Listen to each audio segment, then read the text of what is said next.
Amis youtubeurs, youtubeuses, bonjour, bienvenue à mon cabinet de Bettencourt-sur-Somme.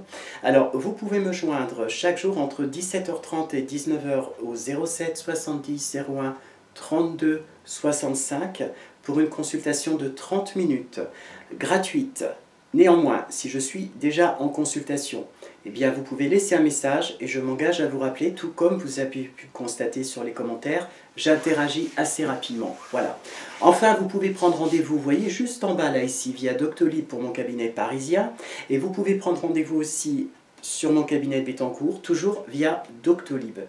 Alors aujourd'hui, je voudrais vous parler de quelque chose d'extrêmement important à mon sens, qui est la possibilité qu'ont les enfants de pouvoir dire aux parents qu'ils ont eu tort de faire ce qu'ils ont fait et de ne plus vivre dans cette espèce de culpabilité compliquée de la filiation. Alors, je vais développer.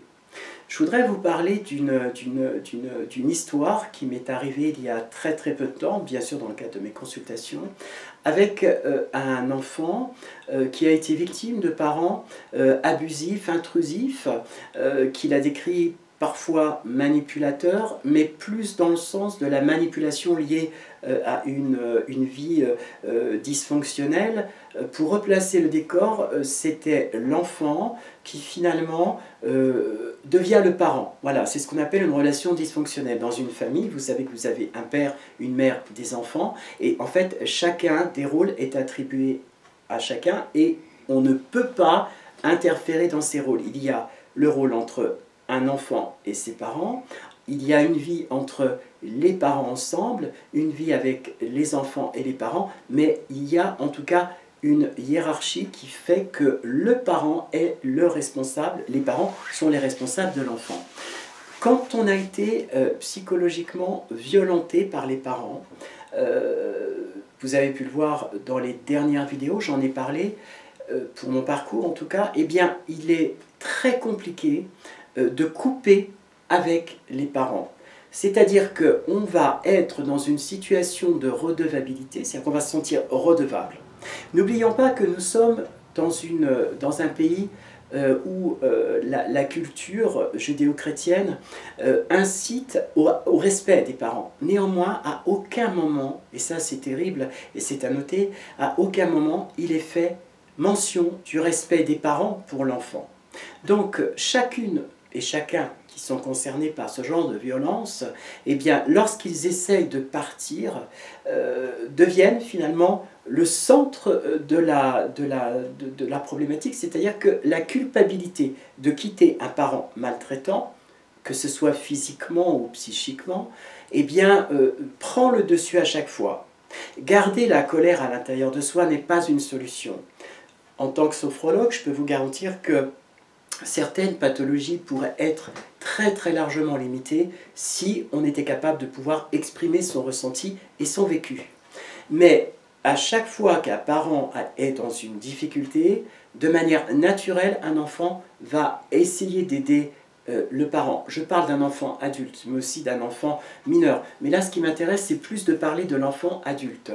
Pour le coup, c'est nier la souffrance de l'enfant. C'est-à-dire que ce qui a construit l'enfant, qui l'a amené vers l'âge adulte, la plupart des choses, il l'a appris ou apprise tout seul. Il n'a donc plus la possibilité, selon sa propre existence, et d'après ce que nous dit la société, en tout cas, du moins l'éducation cultuelle ou culturelle, de se rebeller contre un parent. Moi, je vais plus loin, je dis, vous avez le droit de couper avec un parent toxique. Je l'ai fait par conviction et surtout parce que j'ai compris que la toxicité ne m'apportait strictement rien.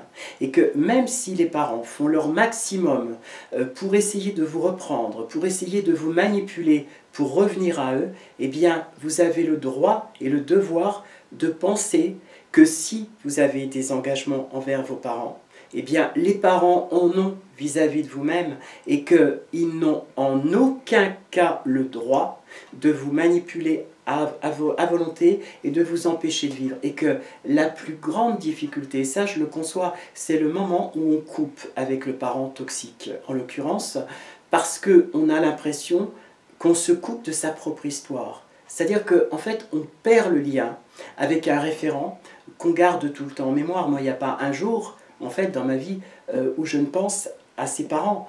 Néanmoins, je sais pourquoi est-ce que j'ai coupé avec eux, parce qu'il était vital, pour ma propre vie de famille aussi, eh bien, de mettre un terme à cette stupidité finalement cultuelle qui faisait que eh bien, un enfant doit s'occuper de ses parents, on doit respecter les parents, c'est merveilleux, tout va très bien. Néanmoins, un parent qui respecte l'enfant mérite le respect, mais un parent irrespectueux ne mérite pas qu'un enfant, devenu adulte en tout cas, eh bien, lui vienne en aide.